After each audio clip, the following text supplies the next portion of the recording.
Good morning, I'm Charles Osgood, and this is Sunday Morning. We're well into summer now, a time for vacations and leisure and spending time in the great outdoors. Just be careful what you touch, because mixed in with all that pleasant mountain greenery lurks pretty poison, just waiting to be plucked by the careless or unaware. Martha Teichner will be reporting our cover story. This is castor bean. The seeds contain ricin. It's rather astonishing to me that a plant as deadly as ricin is entirely legal. Especially since it's been used to commit murder. This is aconitum, or monkshood. Ultimately, it can bring on death by asphyxiation. So you think the plant world is benign? Think again. Later this Sunday morning, plants with evil intent. You may have heard about those 23 show horses who were poisoned in California this past week after someone mixed toxic oleander leaves like these in with their food. The fact is, many harmless-looking plants can be pretty poison for animals and humans, too. Our cover story is reported now by Martha Teichner.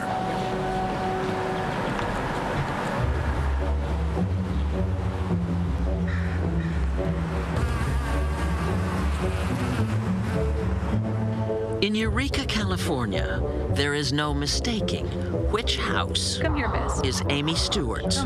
Yes, there. Oh, the reddish flowers, that's rose campion. But after a tour of what she calls her good garden, she leads the way along a path to evil. This is the poison garden. It's just on the other side of this gate. You heard right. Poison. Just about every plant growing here could kill you. Anytime I find out that there was a plant that was used to commit a crime or started a war, I sort of love that. You know, I love a plant with a dark history. Foxglove? Ingesting it is like putting your heart on steroids. Oleander? Very deadly. Oleander contains cardiac glycosides that will essentially stop the heart. Angelina Rodriguez of Montebello, California, tried to kill her husband by serving him oleander soup. It only put him in the hospital. She finished the job with antifreeze spiked Gatorade. Rodriguez wanted his insurance. She got the death penalty. Now, see that pretty monk's hood? Ultimately, it can bring on death by asphyxiation. One that you might be interested in, you see these tall white flowers back here? They look just like Queen Anne's lace. This is hemlock. This is poison hemlock. Huh. It's the plant that killed Socrates. Amy Stewart is the author of Wicked Plants, an entertaining but scary little volume of horticultural horror stories. It includes, yes, the weed that killed Lincoln's mother. This is white snakeroot. It's a poisonous plant, toxic also to cows. And so what happened is that cows would graze on the plant, the cow would get sick, the poison would end up in their milk, people would drink the milk and get sick and die. And this was called milk sickness. And so Abraham Lincoln's mother died of milk sickness when Abe was only about 9 years old. And then there's Frederick Law Olmsted, the famous landscape architect. At the age of 14, he was nearly blinded by exposure to poison sumac. He missed a year of school. But it didn't stop him from going on to design New York Central Park.